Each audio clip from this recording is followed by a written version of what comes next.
Today, we put the spotlight on real estate, a sector that is very, very emotional and at the same time, a very important sector for the growth of India, both in the past as well as we leap towards being a developed country. Joining me today is Anuj Puri. He's the chairman of Anorock, but he's a lot more than that. He's somebody who has looked at real estate very, very closely.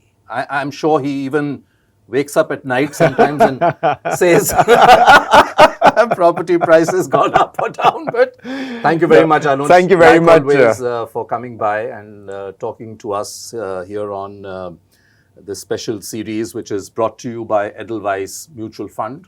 Anuj, एक चीज जो बदली है पिछले 10 साल में वो ये है कि हम अब बिल्डर वर्ड नहीं यूज करते, डेवलपर वर्ड यूज करते हैं. इसकी एक सिग्निफिकेंस, एक छोटा चेंज नहीं है, इसका काफ़ी एक सिग्निफिकेंस ये है कि हम जिस तरह से अब रियल एस्टेट को देखने लगे हैं या जो कम्युनिटी या इंडस्ट्री इसको बनाती है उसमें हम थोड़ी फिनेस लाने की कोशिश कर रहे हैं. पहले बिल्डर बोलते थे, ब्रोकर बोलते थे, तो लोग कहते थे कि अरे ये इंडस्ट्री कॉर्पोरेटाइज नहीं है, बड़ी इंडिविजुअल सी है. तो क्या बदलाव देखा आपने अनुज पिछले 10 साल में इस सेक्टर में? सबसे पहले तो विवेक, it's a delight, always a delight to be on your podcast. I really thoroughly enjoy these interactions. Secondly, दो चीजें बदली हैं in the last 10 years. One, we both have grown younger and our hairline has receded that much more in the last 10 years. But on the real estate side, एक चीज नहीं बदली. मैंने आज भी मेरे पास रियल एस्टेट नहीं और आपके पास बहुत real estate. That is true. Lots of things have changed. बहुत बदलाव हुआ है. 10 साल पहले, if you were to look at the real estate, जितनी sort of बॉलीवुड के विलन होते थे ना, वो रियल एस्टेट के डेवलपर्स होते थे. आज आप देखो, बहुत इंडस्ट्री के स्टेटस के जैसे इसको सम्मान दिया जाता है. बिल्कुल उस टाइम पे फ्रैगमेंटेड थी, कोई फाइनेंशियल डिसिप्लिन नहीं था, कोई कॉर्पोरेट गवर्नेंस नहीं थी, कोई कस्टमर सेंट्रिसिटी नहीं थी, कोई अप्रोच नहीं थी कि अगर मैं ये लॉन्च कर रहा हूँ प्रोजेक्ट तो मेरे को ये project on the residential side complete करना है, बस मेरे को बेचना है, बिक जाए उसके बाद जो पैसा मेरे पास आएगा उसका मैं जो मर्जी करूँ. That has transformed in the last 10 years. So clearly last 10 साल के अंदर huge amount of change, right from customer centricity, financial discipline, governance, plus the respect that if I am starting a project today और एक भी apartment बिका उस पूरी building के अंदर, मेरे को ये building पूरी बनानी है.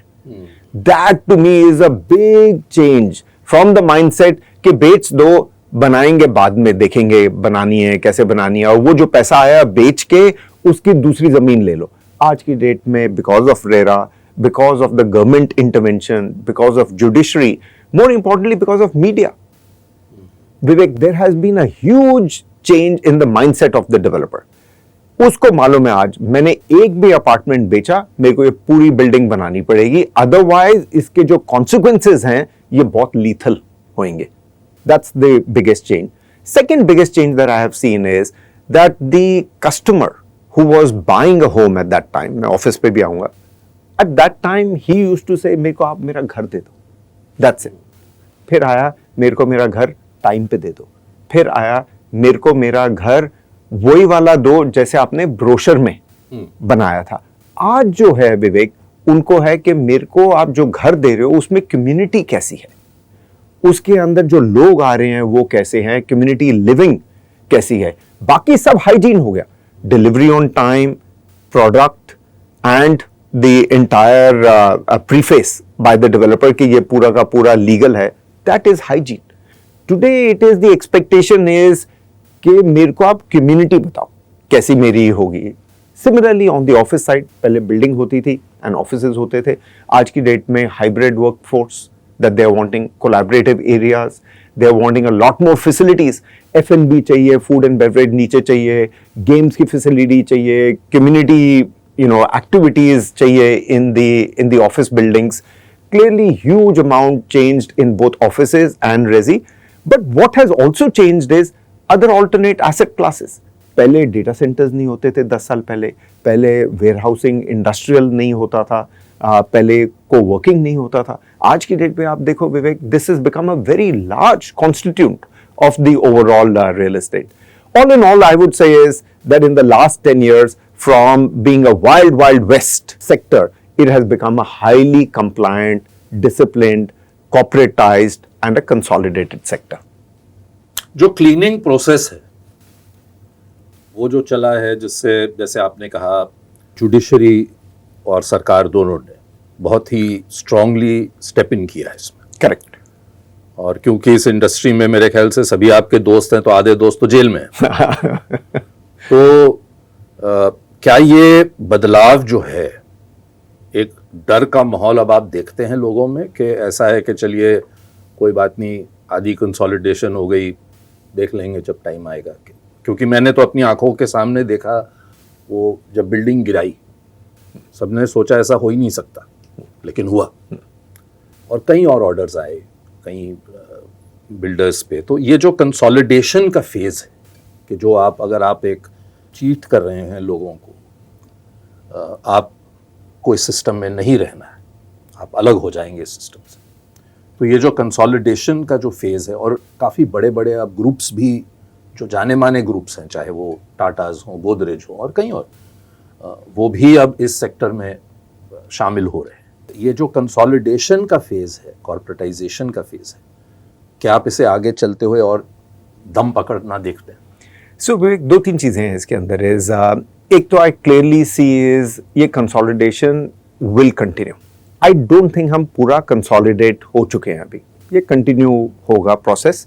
बहुत मेजॉरिटी कंसोलिडेट हो गई है. माय गेस इज 60-70% कंसोलिडेट हो गया, 30-40% अभी बाकी है.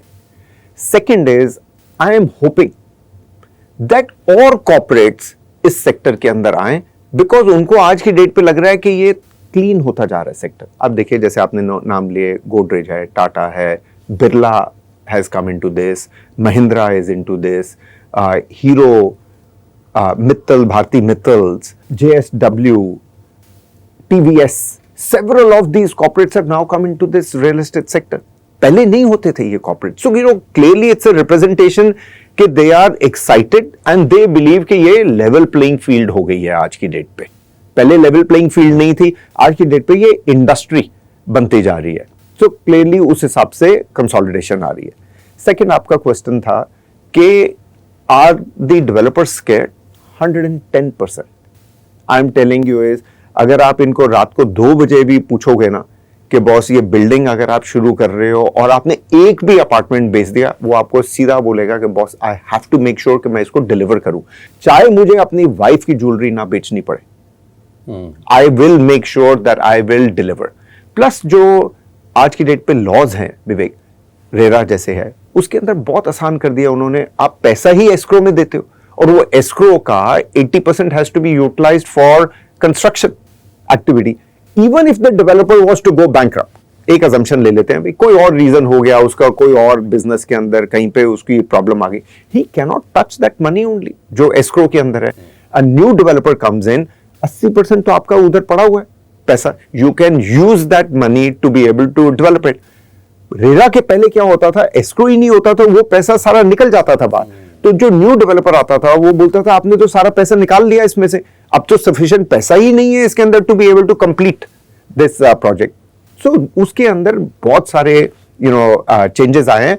But to answer your question, आज की डेट पे क्लियर इंटेंट है, एब्सोल्यूट क्लियर इंटेंट. बिकॉज जैसे आपने बोला, बहुत सारों के ऊपर जुडिशरी ने एक्शन लिया और इतना सिवियर एक्शन लिया कि बहुत सारे जेल गए इसके अंदर.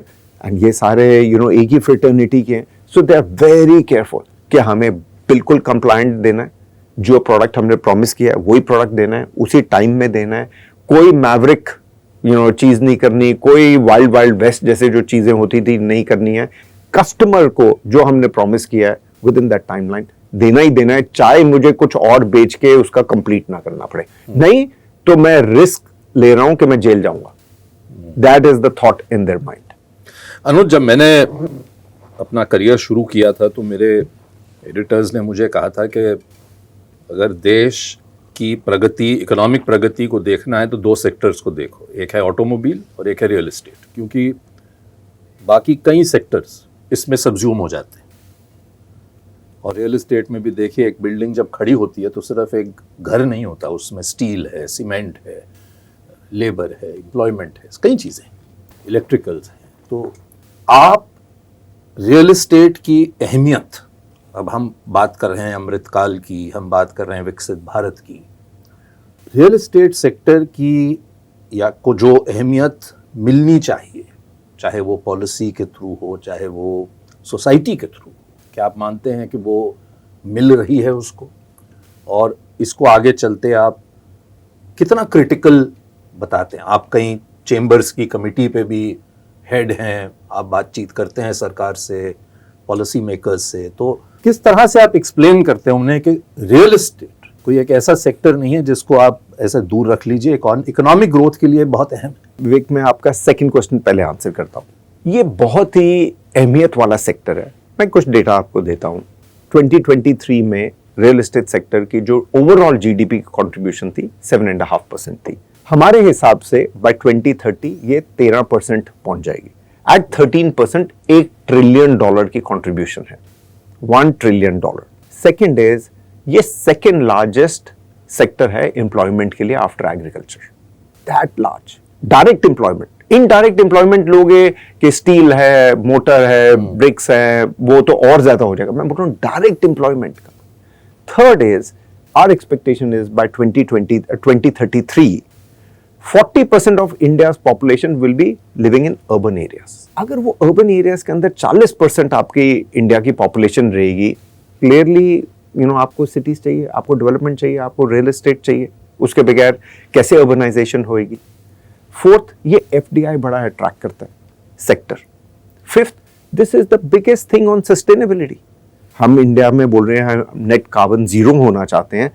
The biggest contributor of the green house gases is real estate. तो क्लियरली अगर आप पांचों पॉइंट्स उसके देखते हैं, from the contribution to the GDP, to the employment, to driving home the agenda of sustainability, to be able to get in the urbanization done and to attract the FDI, and उसके platform के ऊपर आप बनाते हैं कि भाई अगर कोई भी सर्विसेज इंडस्ट्री है, जैसे आज हम यहाँ पे बैठे हैं, आज हम यहाँ बैठे हैं रियल एस्टेट पे। अगर आप रियल एस्टेट ही नहीं डिलीवर करोगे तो मैं ऑफिसेज कैसे करूंगा, मैं रेजिडेंशियल कैसे करूंगा, मैं ऑफिसेज नहीं करूंगा तो मैं एम्प्लॉयमेंट कैसे दूंगा? तो क्लियरली फ्रॉम दैट पर्सपेक्टिव बहुत जरूरी है ये सेक्टर पे ध्यान देना। एंड गवर्नमेंट ध्यान दे रही है। गवर्नमेंट नोज कि ये सेक्टर $1 ट्रिलियन का बन रहा है बाय 2030 सॉरी। तो इसके अंदर हमें ध्यान देना। That is why it is progressing so well, क्योंकि इन्होंने इतनी सारी करेक्शंस कर दी इसके अंदर, इतने सारे इसके अंदर ईज लेके आए हैं, that it has become a lot more smoother. Now आपका जो पहला क्वेश्चन है, क्या सोसाइटी इसको उतनी अच्छी तरह से देखती है, इस सेक्टर को उतनी बेनेवलेंटली देखती है जिस बेनेवलेंस से ये सेकंड लार्जेस्ट एम्प्लॉयर है, जिस हिसाब से आईटी सेक्टर को या फाइनेंशियल सर्विसेज को देखती है, उस हिसाब से देखती है? तो मेरा आंसर है नहीं। एंड विवेक, उसका रीजन हम ही हैं खुद, क्योंकि हमने पास्ट में इतने गलत काम किए that it is taking time to erase those memories. Going forward आप देखोगे जो मिलेनियल्स आ रहे हैं उनमें बहुत रिस्पेक्ट होगी इस सेक्टर की। The kind of talent that we are being able to attract, उससे ही पता लगता है कि इस सेक्टर की रिस्पेक्ट है। बट जो पुराने गलतियां हुई हैं और पुराने इश्यूज हैं, वो थोड़ा वॉश आउट करते हुए मेरे को लगता है और 5-7 साल लगेंगे। And that is when you will start to see is that they will be, the sector will deserve the respect that it really warrants. जो हाउसिंग फॉर ऑल की जो एक गोल है, क्या कहीं ना कहीं अनुज आप देखते हैं कि अभी भी अधिकतर काम जो हो रहा है रियल एस्टेट पे बड़े शहरों में ही हो रहा है? आप देखिए, आप मुंबई में हैं, आधा शहर खुदा हुआ है। एनसीआर ले लीजिए जहाँ के आप हैं, बेंगलुरु ले लीजिए, कोई भी बड़ा शहर ले लीजिए, हिस्टोरिकली जहाँ पे लोग एक्टिविटी थी वहीं पे ही जीसीसी सेंटर्स भी वहीं खुल रहे हैं। जो ये 4-8 शहर है, ये अब क्या आप मानते हैं अगर हम हाउसिंग फॉर ऑल के गोल की तरफ जाना चाहते हैं तो और कई जो टियर 2 टाउन्स एंड सिटीज है वहां भी डेवलपमेंट, और नॉट डेवलपमेंट सिर्फ घर की, बिल्कुल, लेकिन जैसे आप हमेशा कहते हैं कि एक इंफ्रास्ट्रक्चर बनता है, सोशल भी बनता है कि स्कूल भी बन रहे हैं, रिटेल भी बन रही है, एम्प्लॉयमेंट ऑफिसेज, कॉर्पोरेट ऑफिसेज बन रहे हैं, होटल्स बन रहे हैं। क्या आप ये देख रहे हैं क्या कि अभी भी पूरी कॉन्सेंट्रेशन अधिकतर इन्हीं कुछ शहरों पे? विवेक, इट इज ट्रू कि प्री कोविड टीयर 2 टीयर 3 के हमने ज्यादा इम्पटस मोमेंटम नहीं देखा था। पोस्ट कोविड हमने देखा टीयर 2 टीयर 3 के अंदर काफी मोमेंटम आया, एंड मेरे को लगता है उसका प्राइमरी रीजन था lot of the workforce went back home to tier 2 tier 3। Reverse migration हुई। वहां पे दो चीजें हुई, एक तो वर्चुअल कनेक्टिविटी हो गई क्योंकि अपना 3G 4G 5G बहुत अच्छा चलता है उसके अंदर, as a result of which COVID में आप ट्रैवल कर नहीं सकते थे। The corporates connected virtually and उनका काम पूरा अच्छी तरह से हुआ, कोई प्रॉब्लम नहीं। सेकेंड इज जो लोग वर्कफोर्स वापस गए उन्होंने बोले ये बहुत कन्वीनियंट है हमारे लिए, टीयर 2 अपने ही शहर में रहने के लिए, अपने शहर में रह रहे हैं, अपने हिसाब से अपने कल्चर के हिसाब से हम रह पा रहे हैं यहाँ पे। उसकी वजह से रिटेल मॉल्स भी बहुत अच्छे चले वहाँ पे क्योंकि कंजम्पशन हुई उन शहरों के अंदर, रेजिडेंशियल सेल भी हुई उन शहरों के अंदर बिकॉज लोग वापस गए, रहने लगे, उनको लगा ये तो बहुत अच्छी जगह बन गई है। From the time that we had left ऐसे शहर हैं जैसे चंडीगढ़ है, कोयम्बटूर है, कोचीन है, भुवनेश्वर है, जयपुर है, लखनऊ है, अहमदाबाद है, गोवा है, इनके अंदर हमने देखा huge amount of opportunity that has come out post COVID. अब वो वाली जो पॉपुलेशन है they are saying we are very happy staying in here. अगर आप हमें वापस बुलाते हैं काम के ऊपर तो either we are not going to go back और we will change the job. That is where अब अधिकतर कंपनीज तो अनुज वापस ही बुला रही हैं सबको, तो अगर वहां ऑफिसेज नहीं खोलेंगे या खोलेंगे तो उन्होंने यही किया विवेक, उन्होंने ऑफिसेज खोलने लग गए। ये हो रहा है, ये हो रहा है। सो अभी आप जैसे जीसीसी आपने बिल्कुल सही बोला कि पहले ये टीयर 1 में जाते थे, आज की डेट में they are willing to go to tier 2। बहुत सारे जीसीसीज हैं जैसे मैंने ये शहर बोले including Goa. I am very surprised कि गोवा जैसे में भी they are wanting to explore, they are wanting to set up their offices. उसकी वजह से रियल एस्टेट जो है वो पूरी चल पड़ी है टीयर 2 टीयर 3 के अंदर। सो आई एम वेरी एंथुसियास्टिक। मैं बहुत डिसअपॉइंटेड हो गया था बिफोर कोविड टू से कि tier 2 tier 3 unlike in China जहां पे बहुत अच्छी चलती है, इंडिया के अंदर चल ही नहीं रही है टीयर 2 टीयर 3। बट आज की डेट में I am very proud to say that at least tier 2 tier 3 उभर के आ रही है। एटलीस्ट टीयर 2 की डेफिनेशन मैं बोलूंगा इन शहरों के जो नाम मैंने दिए है Vivek, they are now tier 1.5। So they have graduated to tier 1.5। उसमें ऑफिसेज भी अच्छे चल रहे हैं, रेजिडेंशियल भी अच्छा चल रहा है, सोशल फैब्रिक भी पूरा बना हुआ है, रिटेल भी उसके अंदर चल रहा है, प्लॉटेड सेल्स बहुत जबरदस्त उन शहरों के अंदर चल रही है। सो रियल एस्टेट एक्टिविटी चल पड़ी है उन शहरों में। अनुज, मुझे याद है हम तब भी बात करते थे, दौर आया था जब काफ़ी ये जो बड़ी रियल एस्टेट कंपनीज थी 2-3-4 पब्लिक गई, लिस्टेड हुई स्टॉक मार्केट पर, और अच्छी लिस्टिंग भी हुई, उनके प्रमोटर्स के नाम टॉप रिचेस्ट लोगों में भी आते थे। लेकिन उसके बाद हालांकि उनमें से कुछ नहीं सर्वाइव की, ठीक नहीं कर पाई। आजकल देखते हैं कि जैसे आपने कहा पहले कि बहुत बड़े बड़े ग्रुप्स भी अब इसमें इस क्षेत्र में आ रहे हैं, लेकिन उन्हें हम पब्लिकली लिस्टेड, आज स्टार्टअप्स जो हैं 4-5 साल के एक्सपीरियंस की कंपनीज वो लिस्ट हो रही, लेकिन जो रियल एस्टेट बिजनेसेस हैं वो, मैं इसलिए ये पूछ रहा हूं आपसे क्योंकि शायद लिस्टिंग से क्या होता है, ट्रांसपेरेंसी और बढ़ती है। यस, आप रेगुलेटर की स्क्रूटनी में आते हैं तो आपके जो डिस्क्लोजर्स हैं वो बढ़ जाते हैं। तो ये एक अपनी तरफ की एक प्यूरिफिकेशन एक्सरसाइज थी जो 15-20 साल पहले शुरू हुई लेकिन कहीं थम गई। इसको आप देखते हैं कंटिन्यू होते, क्योंकि आप सब इन सबसे बात करते हैं, इन सबसे आपका आना जाना रहता है, तो क्या कह रहे हैं? काफी मोमेंटम देखा है मैंने इसमें एंड बहुत एंथुसियाज्म इस टाइम पे है on the listing side. Vivek, I think इनका माइंड सेट है अब कंप्लायंट रहने का, वेल गवर्न रहने का, फाइनेंशियली डिसिप्लिन रहने का। सो मेरे को लगता है अब ये ना विवेक हाइजीन बन गई है।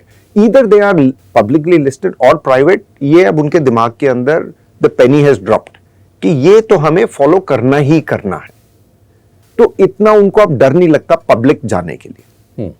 Second is the momentum that we have seen in the last 1 or 2 years, last year also 2024 के अंदर 8 companies went into public listed या QIP किया, including one large REIT that they did, तो एक्सेस टू कैपिटल मिल जाता है. Otherwise equity बहुत मुश्किल है रियल एस्टेट के अंदर लेके आनी है. Where they are slightly hesitant Vivek जब आप इनसे मिलते हैं, बिकॉज ये बहुत सिक्लिकल बिजनेस है.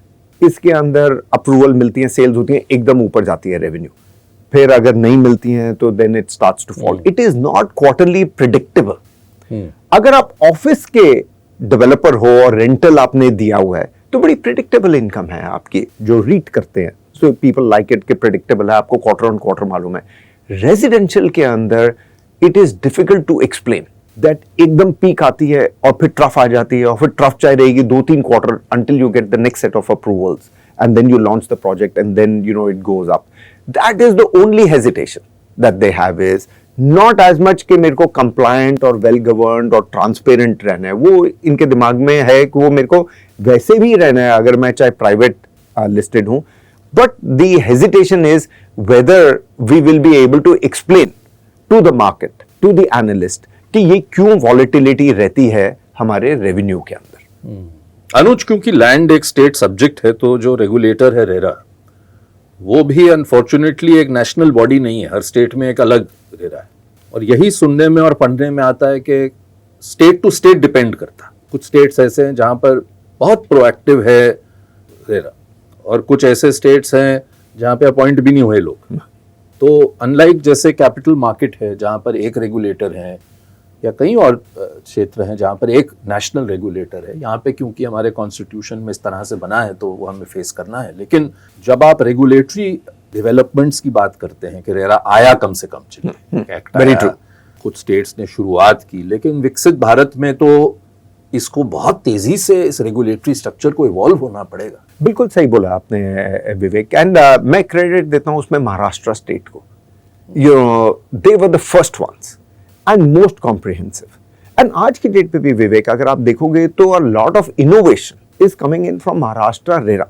Many of the other states are then cut copy pasting. That is, उसमें कोई गलत बात नहीं है because Maharashtra has been leading right from day one on RERA. I do feel is कि इसके अंदर आप देखोगे जो states ने अगर ठीक से adopt नहीं किया या adopt ही नहीं किया उसके अंदर is there you will see is जो consumer है that consumer is going to be going up to the government, to the authorities, to the bureaucracy and say हमें रेरा चाहिए. क्योंकि ultimately ये किसके लिए है रेरा? ये तो consumer के लिए है. And consumer is the guy who's going to give a vote. Clearly अगर वो सोचता है कि भाई ये मेरे advantage या मेरे right नहीं protect हो पा रहे because आप रेरा नहीं लेके आए मेरे region के अंदर, मेरी state के अंदर, he will definitely go and voice it कि मेरे को ये रेरा चाहिए. सो मेरे को इतना डर नहीं लगता इसके अंदर इज बिकॉज कंज्यूमर बहुत पावरफुल है आज की डेट के अंदर इज विवेक. एंड उसने देखा है बेनिफिट, या तो बेनिफिट नहीं देखा हो अदर स्टेट्स का, वो बेनिफिट उसने देखा है that how some of the states which are leading in RERA are protecting the consumer right. As a result of which वो अपनी स्टेट में जाके to their respective leaders, to the governing bodies, he will push to say मेरे को एक तो RERA ऐसा चाहिए जो मेरे राइट्स को स्ट्रिंजेंटली प्रोटेक्ट करे. इक्विटेबल होना चाहिए, मैं ये नहीं बोल रहा कि इक्विटेबल नहीं होना चाहिए, इक्विटेबल होना चाहिए, बट मेरे राइट्स को प्रोटेक्ट करे. And second, RERA definitely has to be a norm. I think centre बहुत पुश कर रहा है विवेक इसके अंदर to make sure that everyone has it in their is. कुछ उन्होंने बेनिफिट्स भी दिए हैं कि अगर आप रेरा करते हैं तो आपको और हम बेनिफिट्स दे पाएंगे. सो आई डू फील इसके अंदर बहुत ज्यादा ऐसा मेरे को कंसर्न नहीं लगता. आज से 4-5-6 साल पहले कंसर्न था क्योंकि बहुत सारे नहीं अडॉप्ट कर रहे थे. आज मेजॉरिटी ने अडॉप्ट कर लिया, कोई छोटे छोटे रह गए हैं उसके अंदर is they will also adopt. जो प्रॉपर्टी प्राइसेस हर चीज की सप्लाई और डिमांड पे डिपेंड करती हैं, लेकिन आप ही की रिपोर्ट्स आती हैं, वही देखता हूं आपके फर्म की, तो ये देखते हैं कि वही 3-4 जो बड़े जोन्स हैं, मुंबई ले लीजिए, एनसीआर ले लीजिए. मुंबई में तो खैर कभी प्राइसेस कम ही नहीं होते, लेकिन फिर भी एनसीआर ले लीजिए, सब जगह ले लीजिए, वहां पर तेजी से बढ़ रहे हैं बोथ कैपिटल वैल्यूज, रेंटल्स भी.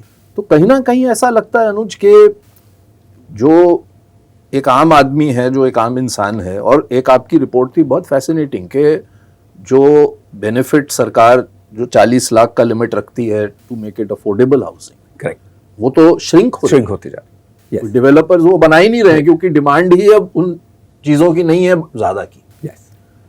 तो ये जो एक लार्जर पिक्चर है, इसको आप किस तरह देखते हैं? क्या आप देखते हैं कि ये प्राइसेस तभी थोड़े रीजनेबल लेवल पे आएंगे जब बाकी शहरों में, जैसे आपने कहा, टियर 2, टियर 1.5, ये में डेवलपमेंट और बढ़ेगी? किस तरह से आप इस पिक्चर को देखते हैं? बहुत इंटरेस्टिंग क्वेश्चन है विवेक, एंड बड़ा मूट क्वेश्चन है होम बायर के लिए, पर्टिकुलरली बड़ा मूट ये क्वेश्चन है मेरे हिसाब से। I make my opening statement is कि ये इलास्टिक है, ये इलास्टिक ऑलमोस्ट पूरा स्ट्रेच हो चुका है इस टाइम, हो चुका है, ऑलमोस्ट पूरा स्ट्रेच हो चुका है। थोड़ा और स्ट्रेच होगा, पर वो स्ट्रेच होगा प्राइस पे upon the level of inflation. 7% की, 6% की, 8% की जो इन्फ्लेशन है पर एनम, उस हिसाब से इंक्रीज होगी प्राइसेस। आई डोंट थिंक जो हमने देखा Vivek from 2020 to 2024 nearly 55 to 60% increase in the price, तो बड़ा स्टार्क इंक्रीज था। 55 to 60% in 4 years price rise that had happened is. But Vivek अगर इसकी ना पूरी स्टोरी देखें, हमने देखा 2020 से 2024 से 60%। मैं इसकी पूरा पर्दा अगर आप खोलते हो तो मैं बोलता हूँ 2013 से आप देखो, 2013 से आप देखो टिल 2024, 2013 से 2019 तक 6 साल पे 12% प्राइस इंक्रीज हुआ total. So which is really 2% per annum. So actually story when you look at it in the full form, तो आप बोलते हो, मैं बोलता हूँ चलो 60% 4 साल में हुआ एंड 12% आपका 6 साल के अंदर हुआ फ्रॉम 2013 टू 2016, तो 72% आपका हुआ 10-11 साल के ऊपर, which is inflation. So from that perspective अगर आप देखो तो ये ठीक है, yet I will say is कि ये इलास्टिक ऑलमोस्ट पूरा का पूरा स्ट्रेच हो चुका है।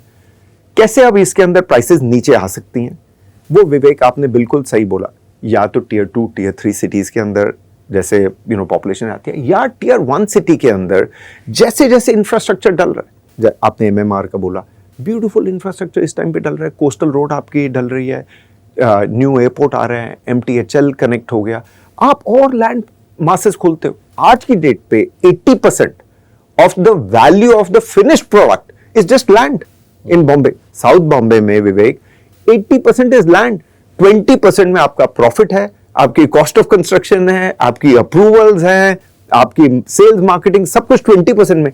80% में उधर 20% को आप कितना डिप्रेस कर दोगे, 20% को आप 15% कर दोगे, फिर भी तो और लैंड पार्सल्स लाने होंगे, क्योंकि आप लैंड पार्सल में आप तोड़िए फिर बढ़ाइए, उससे कुछ नहीं होगा, क्योंकि आपको ये और खोलने पड़ेंगे, आपको कनेक्टिविटी लानी पड़ेगी, इंफ्रास्ट्रक्चर डालना पड़ेगा। जैसे ही आप इंफ्रास्ट्रक्चर डालते हो, जो लैंड 1-1.5 घंटा दूर होती वो आज 20-25 मिनट दूर हो गई, तो आई हैव नो प्रॉब्लम, मैं वहां जाके खरीद लेता हूँ लैंड, वहां पे सस्ते दाम के अंदर है, मैं सस्ता बना सकता हूँ। That is where I think that आप देखेंगे MMR, NCR देखिए ना, आप नोएडा रहते हैं, वहां पे the way infrastructure, the road connectivity and जेवर जो नया एयरपोर्ट आ रहा है आपके वहां पे, क्या जबरदस्त लैंड पार्सल्स हैं वहां पे, एंड आप देखोगे वहां पे कंटिन्यू दैट प्राइस का कोई इतना राइज नहीं है, क्योंकि लैंड काफी अवेलेबल है अबेंडेंस के अंदर। सो आई थिंक इंडिया के अंदर आप देखोगे land has been a big contributor in the pricing of the real estate. जैसे इंफ्रास्ट्रक्चर डलता जाएगा टियर 1 सिटीज के अंदर, वैसे मोर लैंड पार्सल्स खुलते जाएंगे। As a result of it, you will continue to see reasonableness. मैं 2 आपको एग्जाम्पल देता हूँ सिटीज के विवेक। एक अहमदाबाद में आप देखो कोई बहुत सिग्निफिकेंट प्राइस राइज नहीं हुआ, बिकॉज उसका इंफ्रास्ट्रक्चर बहुत जबरदस्त डाला हुआ था वहां पे। सेकेंड इज मैं आपको देता हूँ ग्रेटर नोएडा, प्राइस राइज हुआ पर इतना सिग्निफिकेंट नहीं हुआ, क्योंकि आप 5 किलोमीटर आगे जा सकते हो, आपको 10 मिनट में पहुंच जाओगे आप 5 किलोमीटर। आज की डेट में बॉम्बे में 5 किलोमीटर मतलब आधा घंटा लग जाएगा आपको करने में। As a result of which, large land parcels open up, और वो लैंड पार्सल काफी सस्ते में होते हैं, उस पे डेवलपर बनाता है, और वो बेनिफिट आपको कंज्यूमर को पास किया जाता है। क्या आप डेवलपर्स को पैन इंडिया या पैन ग्लोबल भी अगर आप देखें, उस तरह की एक सोच बन रही है? क्योंकि मुझे याद है हम 15-20 साल पहले जब कैंप्स पे जाते थे, रियल एस्टेट इन्वेस्टर कैंप पे, तो एक शहर में अलग लोग थे, एक शहर में अलग लोग थे, कॉमन सिर्फ आप और मैं था। क्योंकि कोई डेवलपर अपनी एक बाउंड्री के आगे जाते ही नहीं थे। स्टेट गवर्नमेंट हो या पॉलिटिकल एस्टेब्लिशमेंट हो, उसके साथ जहां रिलेशनशिप है वहीं रहते थे। तो कोई बेंगलुरु का डेवलपर है वो मुंबई आने की सोचते भी नहीं थे और ना ही वाइस वर्सा होता। करेक्ट। लेकिन अब बदल रही है। जैसे आपने कहा कि कॉर्पोरेटाइजेशन भी हुई है, रूल्स एंड सिस्टम्स प्लेस में आए हैं। तो और सिमिलरली जैसे आपने कहा कि अगर कोई डेवलपर है, क्या आप देख रहे हैं ये ट्रेंड कि मैं एक डेवलपर हूँ, मैं कॉर्पोरेट पार्क्स भी बनाता हूँ, रिटेल भी बनाता हूँ, कुछ हैं ऐसे एक दो बड़े, मैं रेजिडेंशियल भी बनाता हूँ, मैं जीसीसीज भी खड़े करता हूँ। बिल्कुल तो सही इस बोला। तरह की आप एक पैन इंडिया सिचुएशन देख रहे हैं कि वही रहेगा कि मैं एक यहीं का छोटा डेवलपर हूँ, मैं इसी शहर में मेरी जान पहचान है, मैं यहीं पे काम करूँगा। सो लार्जली वही रहेगा विवेक, और उसमें कोई गलत नहीं है। ग्लोबली ये जो रियल एस्टेट है ये बड़ा लोकलाइज्ड फिनोमेना है globally. As a result of it large population of the developers will remain local. जैसे आपने बिल्कुल ठीक बोला, कॉर्पोरेट डेवलपर्स हैं, they are going pan India. Pan India भी I want to define it, ऐसे नहीं है कि हर शहर के अंदर वो खोल रहे हैं। जैसे जो शहर में उनको लगता है कि हमारा रिकग्निशन है, हमारा ब्रांड है, उस शहर में डेप्थ है, that are the areas that they are opening. So जैसे आप गोदरेज देख लें, प्रेस्टीज देख लें, महिंद्रा देख लें, या बहुत सारे और, डीएलएफ है, many of these listed guys, आप देखेंगे वो 3 शहर, 4 शहर, 5 शहर तक है। अक्रॉस द बोर्ड ऐसा कोई नहीं है जो नेशनल है, और मेरे हिसाब से बहुत मुश्किल है वो पूरा नेशनल बनना। प्रेस्टीज है, साउथ में बहुत अच्छा किया हुआ है, अब वेस्ट में आ गया, नॉर्थ में आ गया। सिमिलरली डीएलएफ है, नॉर्थ में है, in some cities in south they have embarked, but across India, pan India, हर शहर में या हर बड़े शहर में भी आना मेरे को लगता है कि बहुत लिमिटेड है, और ग्लोबली भी नहीं हुआ। जहां तक सवाल रहा कि ये ग्लोबल जा रहे हैं, unlikely, and which is what I like, क्योंकि अदरवाइज बहुत ईगो बूस्टिंग है कि मैं लंदन में भी कर रहा हूं, अमेरिका में भी कर रहा हूं, दुबई में भी कर रहा हूं, सिंगापुर में भी कर रहा हूं। वहां पे दे नो कि ये बड़ा लोकलाइज सब्जेक्ट है, ये लोकल ही रहेंगे तो हमारा सक्सेस है। एंड ग्लोबली जो भी डेवलपर डिफरेंट कंट्रीज में गया है या कॉन्टिनेंट, अक्रॉस द कॉन्टिनेंट्स गया है, hasn't been very successful. मेरे हिसाब से it is a phenomena. You will see some developers expanding in other cities, may not be pan India, but certainly I don't think that they have a take to say हम इसको global लेके जाना चाहते हैं। ये बताइए अनुज के आपने कहा कि रियल एस्टेट प्राइसेस जो हैं, हाँ, ये तो अपनी एक लेवल खोजेंगे, लेकिन जब बात करते हैं रियल एस्टेट की भारत में तो फेजेस आए। एक फेज आया रेजिडेंशियल, वो तो खैर शुरू से ही था। फिर हमने देखे एक मॉल्स का फेज आया, जिसको फिर बाद में रिटेल कहते थे लोग। फिर एक फेज आया कॉर्पोरेट हब्स, कि भाई वहीं पे आप ऑफिसेज भी हैं, वहीं पे आपके रेस्टोरेंट्स भी हैं, सब है। आईटी का एक दौर आया, बिल्कुल, बड़े बड़े आईटी कैंपसेस खड़े हुए। हॉस्पिटैलिटी का एक दौर आया जब बहुत बहुत होटल्स बने। आज जीसीसीज की सबसे बड़ी बात होती है, ग्लोबल कैपेबिलिटी सेंटर्स। तो क्या आप मानते हैं कि ये जो फेज है ये और 8-10 साल तक चलेगा? और क्या फेजेस आप देखते हैं रियल एस्टेट में, क्या ट्रेंड्स देख रहे हैं आपके, क्या बड़ा एक अगले 10-15 साल में? रेजिडेंशियल तो खैर चलता ही रहेगा, हम बड़ा देश हैं, बड़ी पॉपुलेशन है, लोगों को घर चाहिए ही, लेकिन इसके अलावा कहाँ पर आप ग्रोथ देखते हैं? सो आपने बिल्कुल सही बोला है, इसके रेजिडेंशियल तो चलेगा ही। I mean 85% of the India market is residential. Residential में मेरा बस एक ही है Vivek, at some stage rental housing आना चाहिए इसके अंदर, is because I do feel is housing for all के अंदर rental housing needs to be defined better, क्योंकि आज की डेट पे रेंटल हाउसिंग आया नहीं। ग्लोबली आप देखेंगे तो rental housing is a big part of the contribution to provide housing for all. But आपका जो क्वेश्चन जरा है, ये समझाइए रेंटल हाउसिंग। रेंटल हाउसिंग है विवेक, जैसे मैं एक एम्प्लॉय हूँ इन एन ऑर्गेनाइजेशन एंड मेरे को ट्रांसफर किया बॉम्बे से बैंगलोर। अब बैंगलोर में जब जाता हूँ वहाँ पे मेरे को घर ढूंढना पड़ता है, बड़ी तकलीफ होती है। वो लैंडलॉर्ड होता है उधर का, वो कील ठोकने के लिए मेरे को उससे परमिशन लेनी पड़ती है। बिन बुलाए आ जाएगा वो, सो रात को 10 बजे इंस्पेक्ट करने के लिए कि क्या हो रहा है इसके अंदर। बड़े रूल रेगुलेशन उसने रखे हुए होते हैं आपने। फिर एवरी 11 मंथ्स में को रिन्यू करना पड़ता है अपना कॉन्ट्रैक्ट, वो प्राइस एस्केलेशन होती रहती है। व्हाट हैपन्स ग्लोबली, ये लार्ज इंस्टीट्यूशंस होती हैं जो रेजिडेंशियल बिल्डिंग्स ओन करती हैं अपनी बैलेंस शीट में और उनको रेंट करती हैं एज अपार्टमेंट्स फुली फर्निश्ड। तो अगर मैं जा रहा हूं Bangalore, I will go to one of those large institutional investors who are holding that residential, and मैं उनसे रेंट पे ले लूंगा। पूरा फिटेड आउट है, पूरा सब कुछ लगा हुआ है, सर्विसेज है, ओनर एक ओनर है पूरी बिल्डिंग्स का, रादर वहां पे इंडिविजुअल आज की डेट पे वो हो नहीं रहा। इसलिए विवेक, बिकॉज उसकी जो यील्ड है, जो रिटर्न है टू द इन्वेस्टर, वो 3% बैठ रही है। 3% में वो बोलता है इससे अच्छा मैं ऑफिस खरीदता हूँ, 8% मिलता है। ये चीज हो रही है कॉर्पोरेट में, ऑफिस में हो रही है। बिल्कुल सही आपने बोला, ऑफिस में हो रही है, रेजी में नहीं हो रही, बिकॉज उसके रिटर्न जो है वो 3% पर एनम है, ऑफिस में 8% पर एनम है अनलेवर्ड। अभी मैं जीसीसी पे कवर करता हूं आपका क्वेश्चन। मैं सुपर एक्साइटेड हूं जीसीसी का, एंड ये it is here to stay. About 30-40% of the total office leasing today is coming from GCCs. So it is a big contributor of the office absorption. जब विवेक मैंने काम शुरू किया था in the mid-90s, उस time पे India में call centres आते थे। हाँ, मैं आपसे पूछने ही वाला था, इनमें क्या फर्क है? हाँ, दोनों ये कॉल सेंटर थे। कॉल सेंटर था कि मैं इंग्लिश में बात कर सकता हूँ, and I can answer the query English के अंदर। ग्रेजुएट्स होते थे globally, these guys used to be school dropouts. हमारे यहाँ पे ग्रेजुएट्स बात करते थे इंग्लिश के अंदर। स्लोली मनीला, फिलीपींस के अंदर they were able to replace us because their cost was even lower than ours. So call centers largely चले गए। फिर BPOs आए, this was back office processing के लिए। वहाँ पे slowly that also got or is getting disrupted because there are cheaper location. अब जो मूव कर रहा है फॉरवर्ड, ये आ रहा है सॉफ्टवेयर डेवलपमेंट। सॉफ्टवेयर डेवलपमेंट में तो हम माहिर हैं, उसके अंदर आप software engineers. Then it is moving to KPO, knowledge processing. Then it is moving to R&D, which is where the GCCs are really coming in. R&D में he is not coming for your cost arbitrage.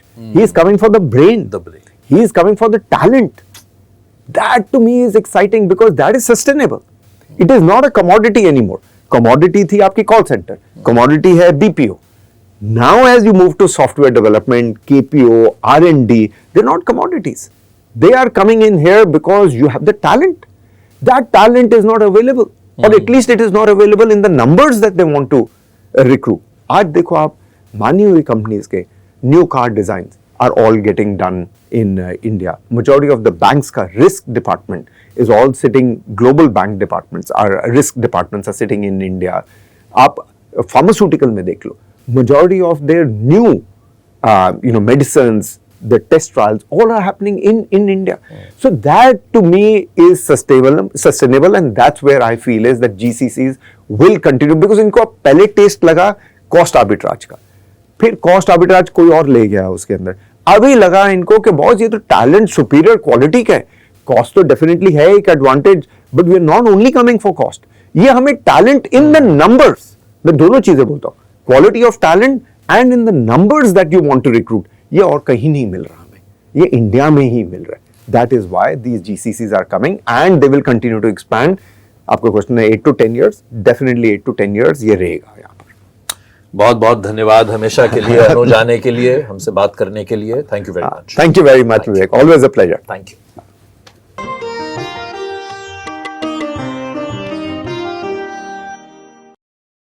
Mutual fund investments are subject to market risks. Read all scheme-related documents carefully.